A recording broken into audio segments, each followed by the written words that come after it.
Welcome to the Firebelly Social Show. We're focused on talking to food and beverage brands that are on a mission to make the world better. Hey, everyone. Duncan here with another episode of the Firebelly Social Show, where I chat with founders and leaders of mission-driven food and beverage brands. And man, it's been a blast. We got over 150 episodes in, and I get to talk to amazing, driven, courageous founders and leaders. It really is a blast. Thank you for tuning in to this latest episode of the show. We got a fantastic conversation coming your way today with Curtis Knight II, co-founder of Lemonicious Drink Company, a guy that I met on LinkedIn and I've really enjoyed getting to know. This episode is brought to you by Firebelly Marketing. At Firebelly, we help mission-based food and beverage brands bring people closer together through social media and sell more. So if you're ready to use social media to create more community and excitement and get more retail velocity around your food and beverage brand, head over to firebellymarketing.com to learn more. So look, there's a lot of times you meet someone and it's through an introduction. I met Curtis Knight II, the visionary founder behind Lemonicious Company, on LinkedIn. So this is really amazing. And Curtis, along with his wife Nadine, has redefined premium beverages, or really even ultra premium beverages, by crafting them with real fruit from local farms and exotic Turkish botanicals. From growing up in Newark, studying computer science and being in the room with math and physics majors, and holding leadership roles in technology, Curtis' story is a testament to resilience, authenticity, keeping it real, and a relentless commitment to quality. His passion for doing simple things exceptionally well drives Lemonicious's mission to deliver a taste experience, which I'm about to do, by the way, unlike any other. Curtis, welcome to the show, my man. Thank you. Thank you for having me. I'm happy to be here. Man, the name itself knocks my socks off. I mean, yeah, it kind of goes back just to our origins that, when we would have people would come, friends and families would try it, they would always say, "Oh my God, this is delicious." And we're like, "Oh, there's lemon in all of our drinks." So like Lemonicious, that's kind of how we came up with it. how's that taste? It's lemonicious. I like it. I like it. I like it. And let me ask you this. Before we even get into it, I want to get into a little tasting with you because I feel like I'm so excited. I've been waiting to try these on the air with you, and we've picked six to go through. So we got the lemon blossom first. Yeah, lemon blossom. So that's kind of one of our signatures. It's like the closest thing we have to a traditional lemonade, but it has the orange blossom finish. So you're going to get a little floral note on that as well. Oh, man. That is really good. I'm picking up the orange in it too. Yep. So it's going to be light, refreshing.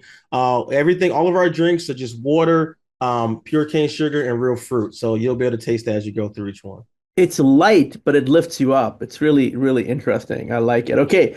Lemongrass, ginger, both ingredients that I love very much. And so here we go. Yeah, that's one of our newest limited edition flavors. Just for people that love ginger, love lemongrass. Oh man, that is next level. That is next level. Ginger is crisp. Yeah, all fresh ginger, real lemongrass. We only use real whole ingredients in all of our drinks. And one of the things I love about your brand is that you're partnered up with local farmers. Yeah, so a lot of local farms, like our lemons come from Camille Groves in Winter Haven. Our black blueberries come from Lithia Berry Farms. Our strawberries come right from local here in Plant City. So as we're growing and scaling, we are bringing in fruit from other places, but we always make sure we incorporate local brands and farms in all of our drinks. Man, I love it. Okay, strawberries up next, you guys. Oh, by the way, very simple ingredients: water, real fruit, and cane sugar. That's it. Okay. We keep it simple, keep it fresh. Oh, wow. I mean, I would do two things with that. I would drink it, then I would open another one and I'd drink that one too. I swear you're gonna say throw some vodka in it. Dude, I'll do that too. We have the three things. Okay, peach lemonade and tea. I mean, I love tea. I love tea. Also, by the way, these are fat-free, gluten-free, vegan, high pressure pasteurized. Yep. So we use HPP, no heat, just HPP pasteurization, which preserves the taste and gives us a 90 to 120-day shelf life. That's amazing. And there's a little barcode here so you can get the story too. So here we go with peach, lemonade, and tea. Nice little popping it open. Mm-mm-mm. So we use Florida peaches when they're in season here, and Georgia. That's what Georgia peaches. Oh, man. That's better than any iced tea I've ever had in my life. I'm glad you like it. That's actually Turkish tea that we use in that. Oh, So okay. my wife is Turkish, so you'll see a lot of our flavors are infused with different, like the orange blossom and the lemon blossom, the tea there, as well as our lavenders imported from Turkey that you'll have in the tasting. Thank you for saying that. I was gonna ask that question about the Turkish connection, but hey, that's awesome. And Mm. not to mention one of the oldest cultures in the world. So, okay, pineapple, hibiscus, and rose. Three Yep, the amazing. rose is also a very heavy Turkish influence there. And a lot of their foods and drinks, they use rose. We don't have enough rose flavored items in the US. I mean, I had rose flavored gelato in both France and Spain. And man, and of course, you go to Morocco, everything's got rose in it. But So before you try this one, this is our most complex flavor. So you're gonna taste the hibiscus, the pineapple, and rose all separately and all layers. So just this one's gonna take a little bit to go through the flavors. oh wow, that is layered for sure. So what I learned doing this is that different people have different palates. Everyone's palate is totally different, and they'll taste it in different orders. So some people will taste the rose first. Me personally, I taste the hibiscus, then the pineapple, then the rose. But everyone's tastes are different. Like, what order do you taste it in? I got the rose, and Okay, my palate was loving it. Then the second time I drank it, I got the hibiscus first. The pineapple is almost like the tapestry in the background. okay. Yeah, see, I'm different. For me, I taste hibiscus, then I taste pineapple, then I taste the rose last. So everyone's tasted different, so they get a different experience every time. I think part of it is I look for the rose. Gotcha. Okay, rounding it out with blueberry lavender. Lavender is something I'm new to, Curtis. I'm new Okay. to lavender. Fields of lavender. Man, what an experience seeing This that. is this is Turkish lavender that we bring over from Turkey. Mm-mm-mm. Oh man, is that And the blueberries are from local. So we have like kind of a U.S. and international field. So the blueberries are local here at Lithia Berry Farms, and the lavender's imported from Turkey. So it's kind of a global fusion there, if you say. oh wow. That is also, it's got a lot of body to it. Hmm. Yeah, it's one of our stronger flavors. And a lot of times when people get lavender, especially here in the US, is from a pump or flavoring. They're not getting fresh brewed lavender. So it does have a stronger taste and feel to Well, these are exceptional. I'm definitely becoming a customer. Thank it. Thank you. Thank you so much for thoughtfully sending this to me, and being able to taste this on the air with one of the founders is truly a treat for me. So, I guess you might expect this question. I'm sure everyone asks you this question. How'd you go from tech to launching a premium a luxury beverage brand? Were you what sparked you? No one's ever asked me that question. Surprisingly, that's a very good question. Yeah, see, I say when you get in a room full of smart people, they start asking smart questions. So no, it's really. I mean, honestly, I still have my day job, which pays very well as an IT engineer.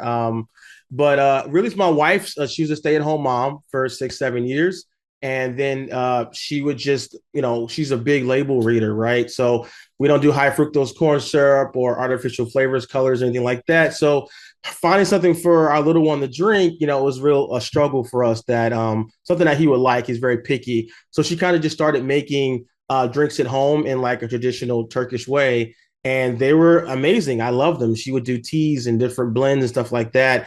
And she was like, really, I mean, honestly, it was kind of me, the fact that like I'm very particular. I'm kind of a big foodie. So, I'm not someone that's going to be drinking a lot of off the shelf stuff because I'm not a big fan of most of it.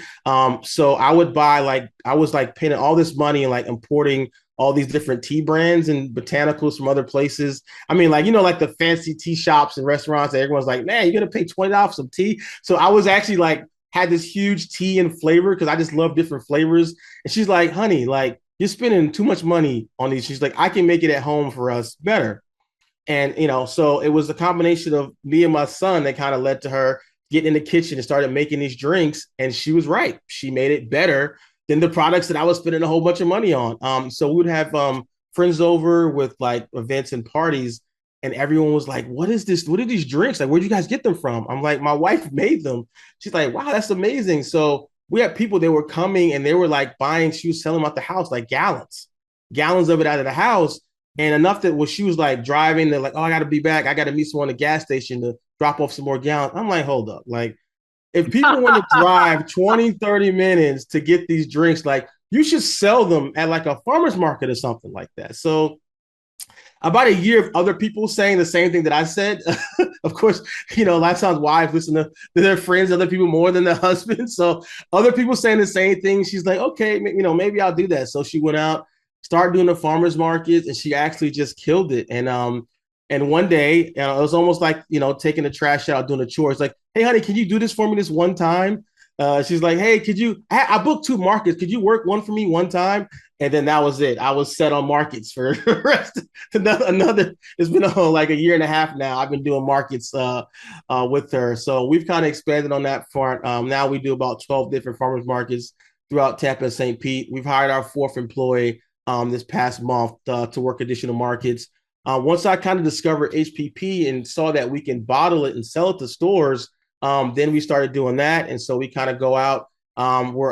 We're reaching about 20 different locations locally here in the Tampa, St. Pete area. And people love it. It's been really hard to keep up with the demand for our product. So people ask for bigger sizes. We came up with the 32 ounce. People are saying they want a gallon size now. So we're doing all we can to kind of just meet demand and locally before we kind of get our everything set up before we expand from there. What an adventure, though. And the interesting thing is after talking to so many founders, the origin story is almost the same with great founders. They see something in the market that's missing. It's like basically like white space, right? They see it and they respond because they want higher quality. They're more demanding, and in your case, I think the words you've used are you're a big stickler. You want authenticity. Yeah, for sure. I mean, and that's, and unfortunately, a lot of things on the market currently, there is fake. It's not real, right? And I try my best not to like take a shot or bash any other brands or anything, people like that. But the biggest, it's a fundamental difference between our beverages and what's available in the market. Outside of a cold pressed juice, shout out to like Happy Moose Juice and some of the other guys that are doing it right. A lot of it is just water. Some form of sweetener, whether that's stevia, or the artificial sweeteners, that's huge now. The alcohol sweeteners, the long laundry list of sweeteners, right? So water, sweeteners, and flavorings. And a lot of brands are just using flavorings, whether it's artificial or natural. So we just like to keep it real. And we use, whole fresh fruits in all of our beverages, and we don't use any flavorings at all. And that's the difference when you taste that. I mean, I think in the last couple of years, as I've gotten so obsessed with, the beverage drinks, one of the things that has been very disappointing to me is that, beverages that I love will have, some shit ingredients in them, candidly. And erythritol is the one that I am now avoiding, because if you read up on it, not that I drink enough of it for it to be dangerous, but I don't know what is going on with my camera, by the way. So you get some cool zoom effect going on. I know it's a new computer and I haven't figured that camera out yet. So nice. just ignore it. But it's interesting because it seems like kind of like mathematics. We were talking about mathematics earlier. It's like you do all these complex things and the elegance is in keeping it simple, and it's just the minimal ingredients, and it's nature's way. Well, the problem really, the source of the problem, and no one talks about it, is that it's the industry itself. It's the system itself, the food system, and the fact that there's so many hands in the cookie jar where you have to make what's in the bottle as cheap as possible. So, for instance, going to market and going to major retail, the retailer gets a cut, the distributor gets a cut, the broker gets a cut. The person they have to hire to make sure the distributor's not ripping you off gets a cut. Marketing, like all those things, it's only, pennies on the dollar left. So the product itself has to be cheap. And as we know, I grew up poor. So as I know, what's the cheapest beverage that you can drink or make is Kool-Aid. We used to have Kool-Aid all over because it's just water, sugar, and flavoring. That's what Kool-Aid is. So 90% of the beverages you see on shelf, it's Kool-Aid because the product has to be so cheap. So when they sell it for $3, they can still make a profit. So that's where the problem happens is everyone's, their hands are in the cookie jar, and the product is the one that's really, to the detriment of the product in the end. That's a really succinct analysis. Just going back a little bit to what we were talking about during the tasting, the partnerships that you're making with local farmers, and I'm sure there's a taste differential, right? When you're getting it straight from the farm, it's not highly processed. And you taste it, right? I mean, the strawberry tastes like strawberry. It does. It does. And really, the saddest thing I've seen really is with children. And a lot of times I've seen kids, they're so used to artificial flavorings that they don't know what real fruit. I've had kids try our strawberry or our watermelon, and they'll be like, "What's this?" And I'm like, "It's watermelon." And they're like, they don't even realize how fresh watermelon tastes versus like candy watermelon flavor. So in their mind, watermelon tastes like watermelon Jolly Rancher or sweet snacks or drinks, and it's fresh watermelon, of course, tastes totally different. So it's sad that we're raising our kids on these fake flavors and they don't even know what real fruit tastes like. That's super cool. And I love the Turkish connection and the Turkish botanicals. And as you called it, it's sort of a meeting of like global and local. Can you share some of the botanicals, the Turkish botanicals that you'll use? Yeah, so I was saying like the orange blossom, the rose, the lavender, Turkish tea. Our biggest seller, one of our most limited edition that we only have like once or twice a year, we actually bring from Turkey is our mulberry. Our mulberry flavor is just out of this mind. I mean, people go crazy for it. Every time we bring it out, it sells out at a really premium price. So we're looking to see if we can kind of work with some importers, stuff like that, to get that as one of our main flavors more frequently. But that's the one that's going to really shoot us to the moon for sure. I mean, it's interesting. I grew up in India and we lived in the Western Ghats, which is like a mountain range on the low mountains, but on the western coast of India. And mulberries were a big deal, and mulberries are not commonly found in the US. You have to go to like an international market typically to find them. But man, what a delectable treat mulberries are. Oh yeah. And I love one of my former companies I worked for was TCS, Tata. So I worked for Tata for about 5 years. So I was immersed in Indian cultures and, and food and stuff like that. And I love Indian food. And it was so funny the other day, I started noticing, because I go to a lot of Turkish restaurants because, my wife is Turkish. So we would go to the Turkish restaurants. And a lot of times I'll see a lot of Indian people in the Turkish restaurants. So I think it's more of a just like a real appreciates real, like literally my top 5 favorite foods. Like they appreciate good seasoning and good food. Like they know the deal. Like Turkish people know what good food tastes like. So I've seen like Turkish people in Indian place, Indian people in Turkish place. It's just a recognition of like good food and good flavors for sure. And also both very old cultures, right? Old cultures that have place a high emphasis and value on spices. So you're right. One of the things that I wanted to ask you about that I just love that you've said, I've seen you say it on LinkedIn, I've seen you say it in other places, is that it's not about, and it's a great leadership philosophy, it's not about doing more, but it's about doing things in a simpler. I think I'm butchering your saying, but it's about exceptional things need to be simple. Yeah, and that's where none of our drinks have more than like 4 ingredients in it. And when it's simple, across the board, you look at everything, even when you look at like bread, or you can just pick up any product, and the simpler the ingredients, usually the better it is, and the better it is for you. So yesterday, I was just I had a little party hangout with some guys, and I wanted some chips and queso, right? And it's like 10 different queso, fresh one, like the freshest one, the one they keep in the refrigerator section. And you had some that had like 5 ingredients, and there were others we picked up that had like 20 ingredients.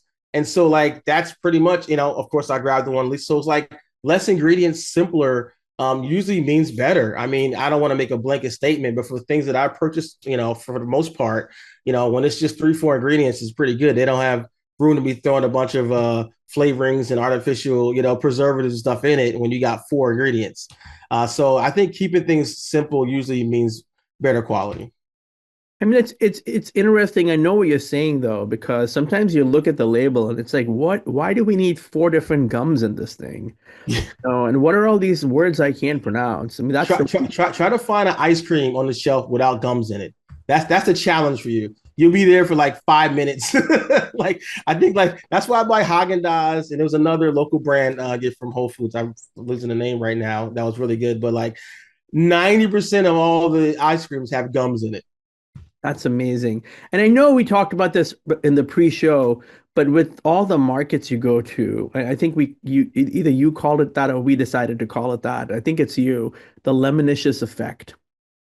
Yeah, the Lemonicious experience really is when people come and I take them through all the flavors, and people have said like, "Oh, this feels like a wine tasting." Like, and there's so many different flavors and notes that you can hit on. And shout out to J Street Consulting who kind of went through the whole thing. I'm not sure if you got a chance to see that video yet, where they do their weekly tasting, and they went through the whole Lemonicious experience. And I kind of had a little guide for them to take them through it, explaining each flavor because I was able to do it live like I was able to do with you. But that's how I would take people through at the market the same way as I'm sampling them. I'm explaining what they're tasting, and they're like, "Oh wow, I do taste the pineapple and the hibiscus and the rose. Like I can taste that fresh strawberry." And really, just when you talk to it, just like a wine tasting, your brain when you hear it and you taste it, it's kind of that synchronous effect where you're like, "Oh wow, yeah, he's right." Like wow, that's amazing. And then it kind of makes it a whole experience where people really remember and it makes them big fans of our product, which is great. No, and I really do think that regardless of the size, I would always want to have the little bottles. I know those are tasting bottles, but man, it's cool. It's cool to be able to. I mean, I love taste and and I love flavors, and to be able to go through those with you is really really phenomenal. And Yeah, believe it or not, we have 25 total flavors. Of course, going through Reeds, and they're all just as good. But going through retail, of course, we're gonna have just 4 or 5 as we go into larger retail. But we have 25 total flavors. 20 are seasonal. 5 are always available. Those are one of the 5 that you had there. But we bring them out seasonally, and as we grow and expand, I would love to do that more in retail, later on. But like for instance, right now we just finished up Orangeade. I think next up we're gonna do some limited editions with pineapple and some other new ones we're working on with vanilla. But you can see that in the autumn we have pumpkin spice, we have apple pie, we have in the kind of spring summer we have watermelon mint. We come out with some of our most popular flavors are seasonals that people just love. Like the orangeade was a big hit. I'm trying to think some others that I'm missing right now. Lemongrass ginger was a new limited edition. So we have seasonals and that we only do a certain time period. And then we have limited edition ones that we kind of drop sparingly throughout the year, like the mulberry, lemongrass ginger, jalapeno, pineapple jalapeno, and things of that nature. that's amazing. I mean, I've seen it being called a community through flavor. And it's interesting. I was just wondering how has the flavor, the ingredients, and you're very committed to sustainability. How has all that come together in building a community?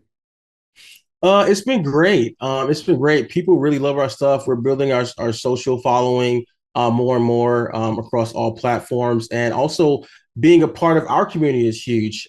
So we work with very closely with Seas of Hope, and we always make sure we donate a ton of bottles to them every year for people to drink and to have. We're actually doing something with a few other local organizations here in the Tampa Bay area. So giving back to the community is also important to us as we build our own community around Lemonicious.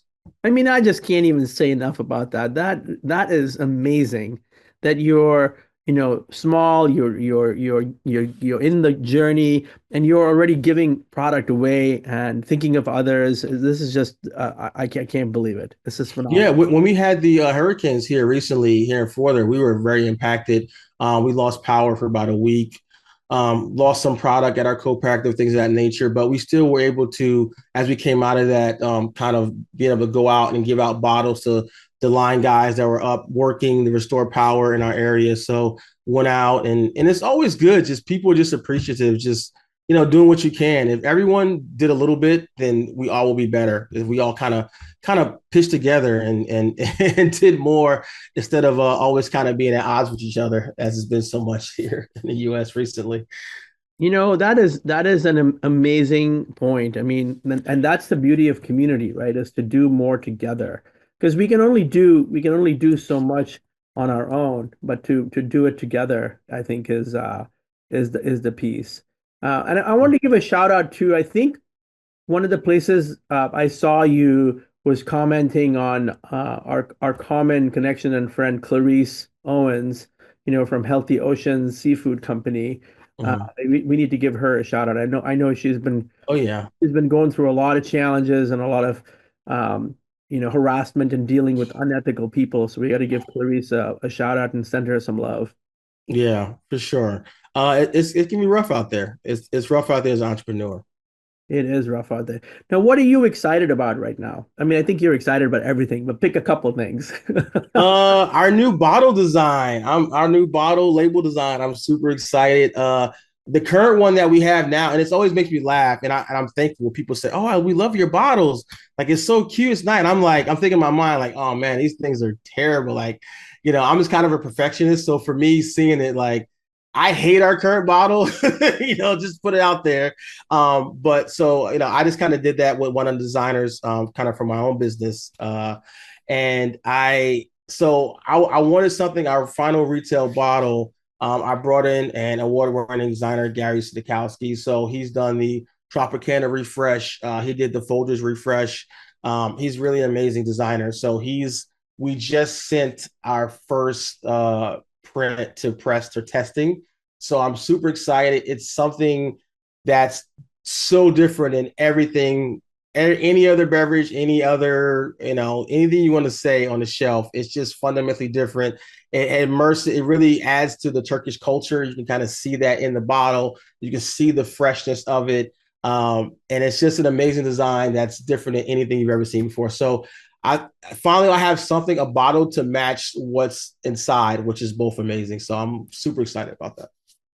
And now let me ask you this. I mean, you're working in technology, and you and your wife are running this company. And you've got children. What do you do, for fun? How do you keep it, where you're looking after yourself? Lemonicious is what I do for fun. I work my 9 to 5, and then on the weekends I work farmers markets on Saturday, Sunday. It's been I've been be able to have. I think my longest string last year was 8 months straight. I worked literally 7 days a week for 8 months straight. And then we took a trip to Turkey at the end of the year, but for a month. So I'm not shy to work. It's just like that's what I've always been. Like even when I was doing help desk, whatever like that, I would have a side gig or I'll have two jobs. Or even when I made it more further into my career, was doing better, as far as bringing in more money. I still have my own business that I do YouTube, that I do. I have a website, with 3 editors, 5, 6, 7 writers. So I've always done extra. I've had catering business on the side. Like I said, I'm a foodie. I love to cook. I've done events and stuff like that. So I've always been someone, even from the beginning, that's always just kind of had that entrepreneurship spirit.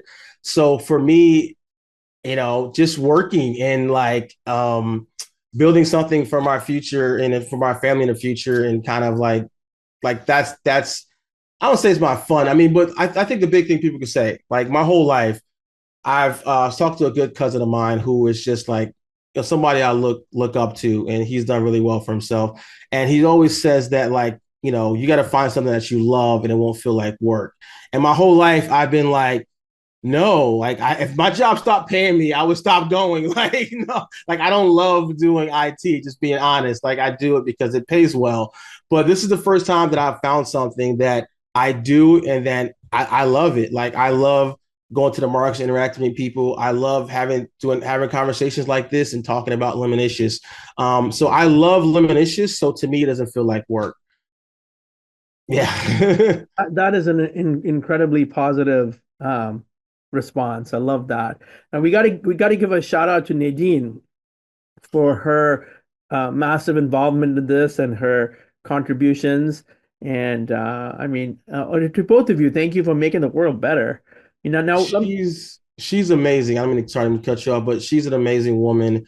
And my brother came down about 6 months ago. He started working with us. He did operations at Nestle, so he's been a godsend to us. So shout out to him, my brother Mike. Hashtag Michaelicious if you see him on our socials. He's an amazing Michaelicious, and he's a very handsome guy. So all the ladies, that's why I said Michaelicious. The ladies love Michaelicious. So if you any single ladies out there, holla at Mike. You see him at the markets, but no, he's an amazing guy. So it's funny. A lot of times people will say like, "Oh, I can't be in two places at once." Like, if only I can clone myself. Like, he's literally like a clone of me, plus better looks. But he does an amazing job of like he can work with people. He's great in sales. Like he knows the operations back in. Like he's been a big help. But as far as my wife, he calls her a unicorn because he's like, they don't make them like her anymore. She's just an amazing mom, amazing wife, amazing businesswoman. I could not be more proud of her coming from Turkey and not having any knowledge of our language or anything, learning English, speaking English fluently. She set up the whole company, everything on her own, as far as the LLC, as far as the all the certifications, everything that you need, figuring out how markets work. Like she did all that on her own. I take no credit. She's an amazing person. And I told her the other day, you have a gift for flavors. Like the fact that she can, this is all her. The fact that people ask, they were like, oh my God, this tastes so amazing. Like, did you make this? I'm like, no, I'm not that talented. It's my wife. She has a gift for flavor and she can just take different flavors and fruits and combine them in a way that it's just amazing. Well, shout out to Nadine and to Michaelicious. No, no questions there. What advice do you give to other people? Now, I mean, I'm saying just life advice. I mean, forget business advice. Life advice is better. Well, yeah, life advice. It's so hard out there. If talking to younger people, it's just so hard out there. Um, I'm just talking to someone the other day, a younger person, just trying to move out their mom's, or basement or their mom's room, and it's just really tough because the rent here is just astronomical through the roof. Recently after COVID and stuff, and it's tough out there, and a lot of the corporations they're starting to buy up all the houses. And then so you can't even get a house. They're renting them out to people. And with inflation, the cost of goods is so high. It's just so hard for like a young person to get ahead. So you almost need like a support system of like friends or family, and you just gotta work through it. And like I said, I'm someone who's always had one or two jobs or a job and a side job. Only solution I have is to try to tear down this whole system that's really screwed up against us, or just try to work through it. Just literally just try to outwork everyone and get those two or three jobs and just try to get to the point where you want to be. But I hats off to any young person coming up right now. It's been harder and harder every single generation.